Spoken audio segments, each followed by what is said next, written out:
Bonjour tout le monde, j'espère que vous allez bien. Alors, on a eu un petit moment d'interruption au niveau des vidéos parce que je suis parti en vacances entre temps. Donc, du coup, ici on va reprendre les vidéos puisque voilà, j'ai dit je prends plus énormément de congés au niveau de la chaîne. Et aujourd'hui, on va faire ça bien, on va faire une belle vidéo.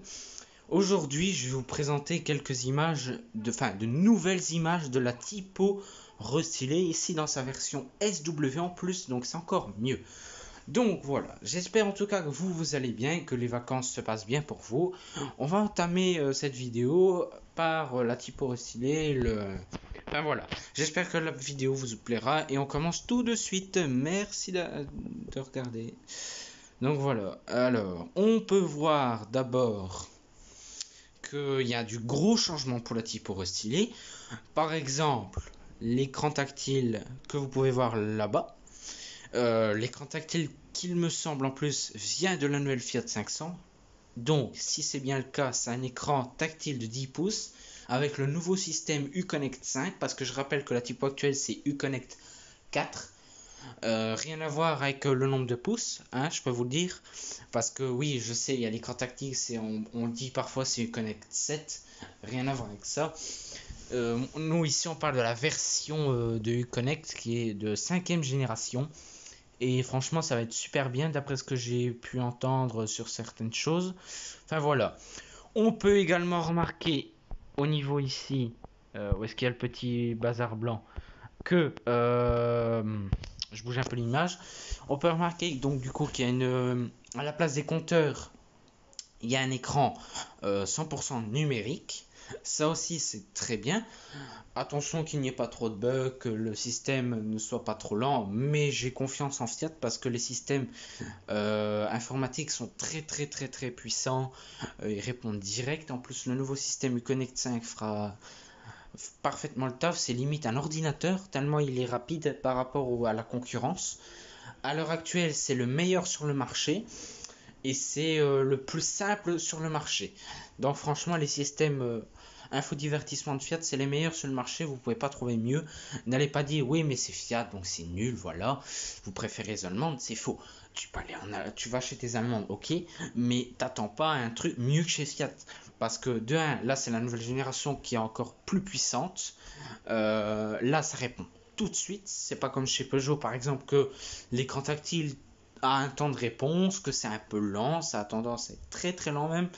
Donc voilà, ici il n'y aura pas de problème à ce niveau-là. Au niveau du tableau de bord, ben je sais pas trop ce qu'on peut en dire. Au niveau par contre ici de la lampe, ça a l'air d'être un peu agrandi. Je rappelle que le système SOS est désormais obligatoire pour tout constructeur. Donc techniquement, il doit avoir un bouton SOS comme chez Opel par exemple. Pas One Start, mais je parle bien d'un bouton SOS qui appelle directement les secours pour prévenir de la situation du véhicule. Donc c'est un système qui devra certainement, je le pense, analyser le véhicule et envoyer les détails aux pompiers, au service responsable. Donc voilà.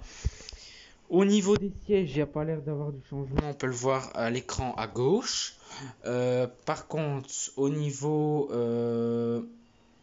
à droite, non, pas à droite. Au niveau du noir brillant qu'il y a pour les portes-chasses, ça change pas non plus. Par contre, il n'y a pas l'air d'avoir de chrome pour les contours de porte. Ça, c'est un peu dommage, mais c'est peut-être parce que la finition n'est pas la plus haute pour la voiture. On a toujours le miroir électrochromatique qui a l'air un peu de changer au niveau du truc qui le maintient. Le tableau de bord en lui-même n'a pas l'air d'évoluer en termes de dessin. En termes de rétroviseur, ça ne change pas non plus. Et en termes de clignotant, ça n'a pas l'air non plus, peut-être à l'aide, mais je ne suis pas sûr. Par contre, la grosse nouveauté, et que j'ai appris, mais on ne le voit pas sur la photo, enfin si on le voit en partie, c'est qu'on a un truc d'ouverture des portières, c'est-à-dire main libre. Donc il y a un petit bouton sur la poignée de portière, comme on peut le voir.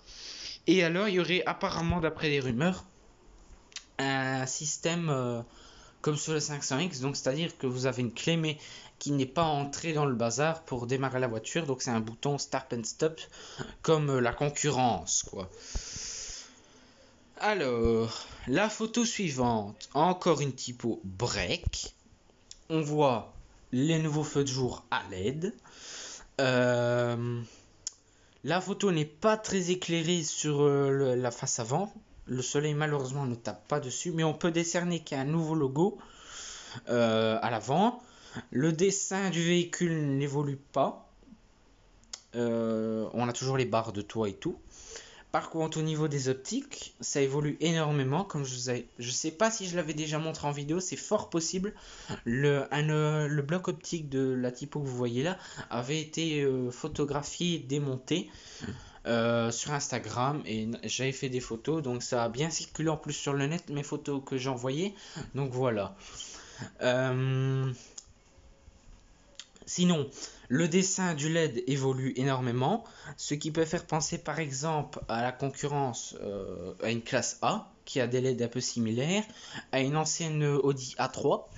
Enfin voilà, les blocs sont à LED, on peut peut-être les voir, je vais essayer de vous agrandir ça. Ouais, ils sont à LED au niveau du phare et du plein phare aussi, apparemment. Le seul petit point négatif, en tout cas pour moi, c'est qu'il n'y a pas de lenticulaire et ça c'est vraiment dommage parce que là la typo actuelle avec ses phares xénon et ses phares halogènes mis à part la pop, il y a une lenticulaire. Donc lenticulaire c'est quoi? Parce que pour ceux qui se demandent, c'est la petite boule que vous voyez qui cache l'ampoule de phare. C'est pour avoir une plus grosse puissance de l'ampoule et comme ça, s'il y a une plus grosse puissance, au lieu de ne pas avoir de lenticulaire qui éblouirait alors celui en face, ça ne l'éblouit pas et ça permet d'avoir une grande puissance d'éclairage et c'est ça qui est très très bien. Je rappelle que pour un xénon c'est obligatoire d'avoir une lenticulaire, sinon c'est une infraction. Sinon les clignotants ont l'air d'être à LED puisqu'il n'y a pas de clignotants visibles, donc je suppose qu'ils sont tout à fait à LED. Donc que le LED blanc c'est pour clignoter en orange quoi, orange jaune quoi. À moins que c'est un clignotant à défilement, pardon. Sinon, enfin voilà. Sinon, au niveau de la face avant, ça n'a pas l'air de trop changer. Les anti-brouillards, malheureusement, ont l'air de ne pas être à LED. Ça, c'est un peu dommage par rapport au 500X. Que dire au niveau du break là, ce point de vue là, il n'y a pas grand changement sinon. Mis à part le nouveau logo qu'on voit ici.